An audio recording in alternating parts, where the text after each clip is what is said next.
it feels like it's got a lot of grunt. Do you know what? You feel like you could actually have some real fun with this bike.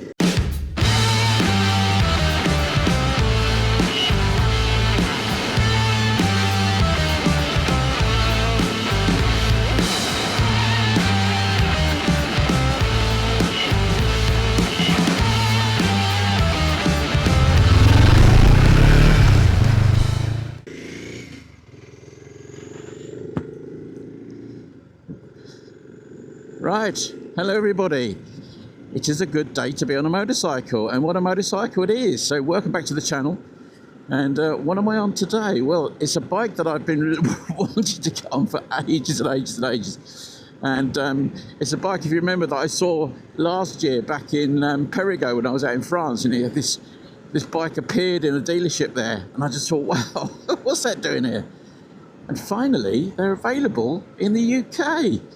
And as you can tell, it's the BSA Scrambler 650, and it's, God, this is a bike I've so wanted to get onto.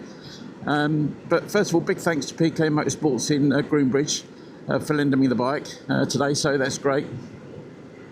So I'm going for a nice day out on this lovely bike.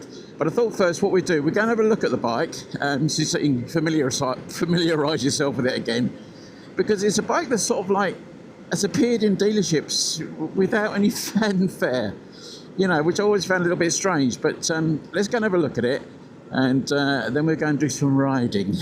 Okay, come on, let's go and have a look. Right, so here we are, the BSA Scrambler. We'll call it the B65, the 650 Scrambler BSA. And I think, if like me, I just think this is such a great looking bike. I think from all the Scramblers that are out there at the moment, from the sort of Triumph, the Bear 650, I think this matches the look. I think it really does.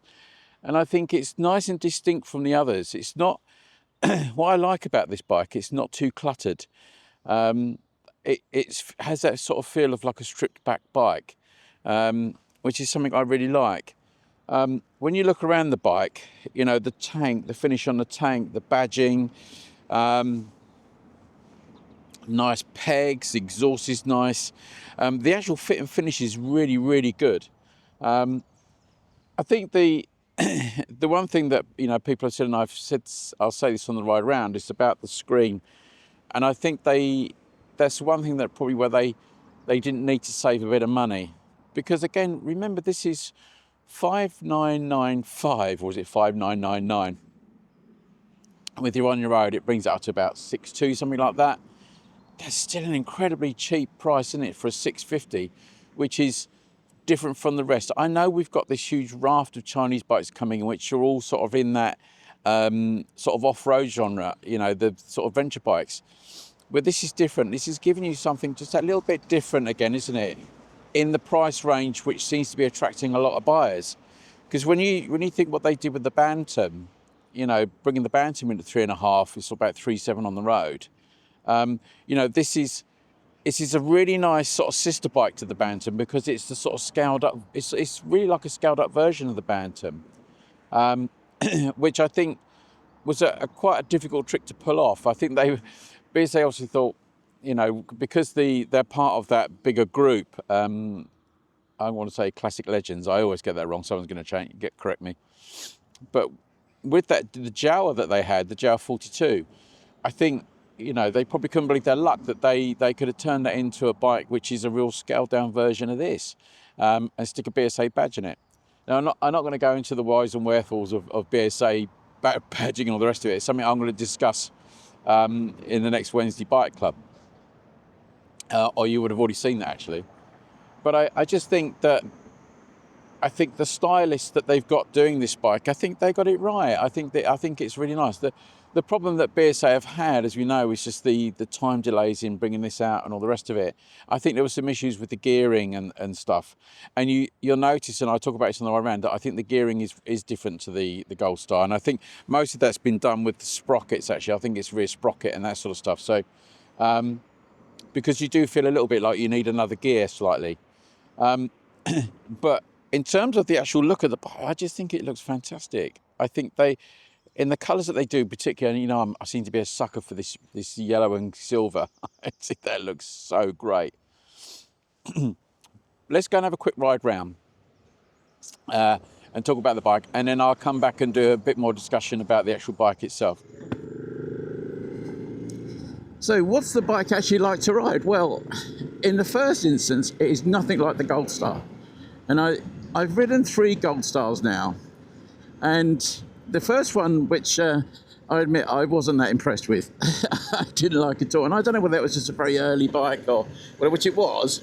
But when I've said this before, when I rode the 2 bikes that Alex had, which he'd breathed on a bit, he'd done work on the suspension and stuff like that. They were great, and they were really, really nice, and they really sort of captured just a bit of the essence of sort of, you know, the sort of Gold Star, and you sort of felt like you were sort of going back in time a little bit. And it was a nice ride on those 2 bikes. But this is a very different kettle of fish. This feels like it is. It feels like a Scrambler, and I think that was really important that they distinguished it enough from the Gold Star. I don't think people just wanted a stripped out or tricked down Gold Star, because I think that people would have just seen through that. And I'm not disappointed in this bike, you know. One thing I did notice when I first got on it was you are sort of quite over the top of the bike, and I know I've said this before about not having a lot of bike in front of me. I've got plenty of tank in front of me, which is lovely. Not a great deal over there, and I am slightly leant forward on this bike, but it does give you a feel similar to some of the other Scramblers in this sort of genre. They're a little bit like the Bear. You've got that slight lean forward, slight aggressive riding stance, which I don't mind. You know, I don't think this is a bike for, well, when I say it's a bike for everyday riding, yeah, I think it is. I think you could ride this every day, you know, as a commuter and stuff like that. But as an occasion bike, I think it's also really nice. But would I take it off-road? It feels very nimble on the road. It feels quite light on the road, but I think you're trying to haul up quite a heavy bike. And I think that's the downfall of all these bikes. And the Bear is the same, is that you're going to struggle, you know, to haul up and stop bikes like this. Even though it's got pretty good tyres, it's got the Pirelli Scorpions, which are quite popular on these sort of bikes, and they have a good look, don't they? But I think that's what this bike is all about. I think it's about the look. Whatever BSA had done with this engine, it feels a bit more refined. Because I think that's one of the good points, isn't it? It's an unusual engine. It's a Rotex engine. It's pretty tried and tested. But it does feel quite silky. You know, it's got a nice little whine to it, sort of, as you ride it. And I don't remember that from the other bikes. But they were pretty well running. This has done no miles, this bike, you know, so in that respect. But, whew, do you know what? It pulls. It pulls lovely. Actually, the little horsey. Hey. Watch out for the horses. But it feels like it's got a lot of grunt. Do you know what? You feel like you could actually have some real fun with this bike on a ride round. Now, I know people have sort of commented about the dash on this. You know, it's not the greatest clock, and I think where BSA have saved a little bit of money on that, and I think it's very, very similar, if not the same, as the Bantam's one. I think they could have done better with that. I think it's not easy to read. The speed's okay, but you can't really see your revs, and a lot of the other indicators not great. I know I've got sunglasses on, that can affect some of the LCD screens a little bit, can't it? How you actually see them for the human eye. But I think it'd have been nicer if they just spent another $5 bob on the dash, and also tilted it up. I think, because that was also a criticism of the Gold Star, wasn't it? That the dials were a bit flat and they needed to be tilted back. And I know that there were companies that were making those sort of aftermarket sort of billet aluminium clock holders which tilted the clocks back. they're little things, aren't they, really? And I think that's the sort of thing, when I tested Alex's bikes, his Gold Stars, they were sort of like that. They were all just tinkered with, just to correct some of those little problems that you're not going to get in a mass-produced factory, which is what I liked about those bikes. And I think this is the same thing. You can do that to it. But I think the bare basis of this bike is actually really, really nice. Brakes are fine. It's a funny thing, isn't it? And people will argue this, that you can spend more money on the really important bits, like the brakes and stuff like that. You got your Brembos on here, and sort of save a bit of money on the other bits. But you sort of think, a bike at this price, which is $599.9, which is great value. I know it's a bit on the road from that, and the way that it looks, you just think, well, just bung another 50 quid on it and give it a better clock. Now, I've always wondered whether you could fit the Gold Star clocks to this, and I'm sure that can't be that hard to do, because all your underpinnings sort of essentially is Gold Star, isn't it? You'd think that the wiring loom and everything is Gold Star. So you'd think that is possible to do that. The other important thing I noticed on this bike, and it's that's me getting off my Stonello yesterday, whenever I ride on my Stonello, is the suspension is so much more forgiving on this. Goodness me, I nearly lost all my teeth again yesterday on that Stonello. Now, I'm really loving that bike. I'm really enjoying it. But to get on a bike that has a similar sort of presence on the road and gives you that similar feel, but it's not going to take your teeth out, oh, that's such a joy. It's such a joy. And I think that's what I like about this. It's not disappointed. I was so hoping it wasn't going to give me that rather worrying sit up and beg feel that the original Gold Star did. I was so hoping it wasn't going to do that, and it hasn't. This feels really nice, really, really nice. I think it's actually a really, really cool bike. So let's have a sit on the bike and see what it actually feels like from my height. So I'm about 5'11"-ish, something, and I'm sort of pretty average height, really. And my inside leg, I don't know, was it 31 or something like that. I've never really tried, really, but I'm sort of in proportion, not that way, but probably height-wise. So sit on it. It's an easy bike to get on, actually. It's not, you don't have to, some of these bikes you get and you've got to really oik your leg over, and when you're in sort of preceding years like I am, that's hard work. But it actually, it feels, I'm well flat-footed, and it's a bit to if you watch the Scrambler, well, not the Scrambler, I looked at the Ducati Scrambler and bikes like that. I think Scramblers of this sort of type, ilk, it's a good word, isn't it, ilk? For people that want to come in, want the look, but not the, not the off-road adventure. They just want the look of the Scrambler, and it, into this demographic again, we're not, racing jockeys. We're just people that just want to ride and get a nice feel of the bike, and actually go out on a bike and actually appreciate the look and the ride of the bike. And this is really easy.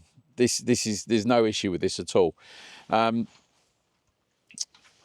As I said on the ride round, I think the riding position is, it's quite reminiscent, now I think about it, of my Interceptor, in that slightly aggressive, that you feel like you're moving even though you're sitting still. And I really like that.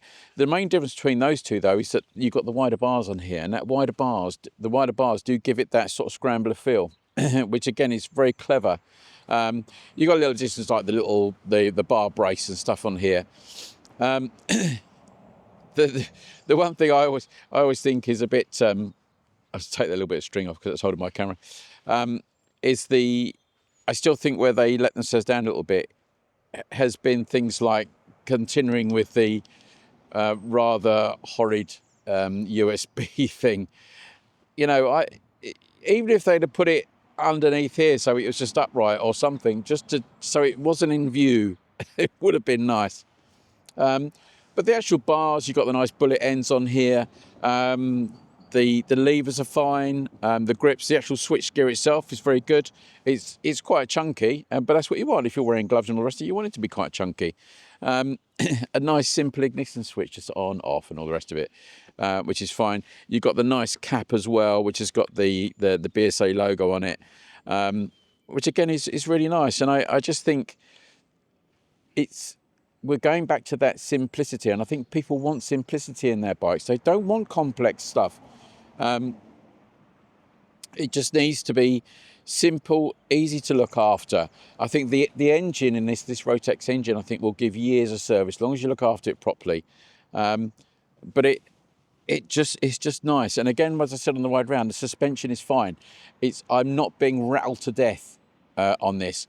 I'm getting that nice, comfortable ride that I would expect to get from a sort of retro classic bike, not a bone-cracking ride, which is so important. I don't know why people put such hard suspension on bikes that you then have to go through and change all the settings and the springs and the rest of it. I don't want to do that. I want to be able to get on it and just enjoy it for what it is, and not have to take it back to a shop and get them to alter it. And this being sort of straight out of the box, it only had something like 15 miles in it when I got it. Has been a real pleasure today to ride, actually. And that engine, as I said on the ride round, that engine has this really nice sort of whistle to it on you when you're coming back through the gears. It's really nice. I also found, I think as well, that the gears were slightly nicer on this than the Gold Stars that I'd ridden. That the gearbox feels a little bit slicker. So that's really nice, and it's something I really, really like. And when you go with the looks as well, it's quite clean. It's quite a clean look. I don't have any sort of, when I look at the bike, I know we've talked about things like this before on BSAs, you know, that there's stickers and things, but they're okay. I mean, blimey, there's stickers on all bikes these days, aren't there? You know, whether it's on the fairing telling you to, I don't know, you know, safety stickers and all the rest of it. It works. I like the little cappings they put onto the cases as well. That's a nice effect. They're simple little things that you'd probably do yourself anyway, wouldn't you, if you could buy that as an option? And they're sticking it on. Remember, this is a 5995 bike, and I think they have spent the money. Spent wisely. They spent the money quite wisely on the important parts like the brakes and stuff. And the engine, incorporating the engine into this bike. But I think what might have been useful if they, with things like the clock and stuff, is it would have been good if they offered maybe as an option where you can have the option of the twin clocks from the Gold Star on here, which again, I can't believe you couldn't fit. I don't think you can fit. You know, take that USB off and spend a little bit more money on those things, because I think it would just give it that little extra. But I think it was important for BSA to try and separate it from the Gold Star enough, I think. Because, you know, you're damned if you do, damned if you don't, aren't you, really? And that's always the trick with these things. But I think I think they've got it right. I think this works well as a sister or mother bike to the Bantam in that respect. And I think certainly with the colours and the way they've done the tanks, I think is bloody fantastic. I really do. I really do. Right, I'll leave the last bit up to the ride because I've got to get this back. And thanks again to PK Sports, Motorsports for letting me use this bike today. It's been very kind. So what about the sound and the actual sort of thing? The vibiness is nothing really. I'm not getting any vibes through the bars or anything like that. When I compared to say something like do you remember the 450 Himalayan was a bit vibey, wasn't it? It's nothing like that. Sound-wise, I think it sounds pretty good. I can see people doing aftermarket exhaust for this, without a doubt. And that sort of stuff is important, isn't it? You don't want a bike that you get on and think, oh, I'm gonna, my fingers are gonna be white by the end of this ride. I don't get that with this bike. I just feel that it just feels and runs and rides really nice. Lovely progressive power. You sort of feel like you could do with another gear, and I do think that that BSA did do something with the gearing on this bike compared to the Gold Star, and I think they had to, give it a ratio which had just a bit more pull off road. which probably wasn't necessary. But I think it does then make it feel very different again to the Gold Star. Because I think they changed the rear sprocket size on this. I got the impression that they did. But as a riding experience, I mean, I'm sort of chugging along. Remember, this bike's got no miles in it. I'm chugging along at sort of 50 miles an hour. It's sweet as a nut. Sweet as a nut. It's not a tiring bike to ride. The seat itself, actually, which isn't that thick, is actually really comfy. It's quite wide. I think that's what a lot of manufacturers don't do. They don't put enough width on their seats where they have on this, and I think it actually works really nice. And also, you know, they had to do something just to sort of change the styling to give it that Scrambler-esque look. And it certainly did that, which is what I like. I do like that sort of nice sort of wine. It's not and when I mean wine, I don't mean like a bad wine. It's got that almost like what would you call it? A bit like a blower. It's when you go through, it's really nice. I like that. That's cool. Nothing wrong with that. That's a really cool thing.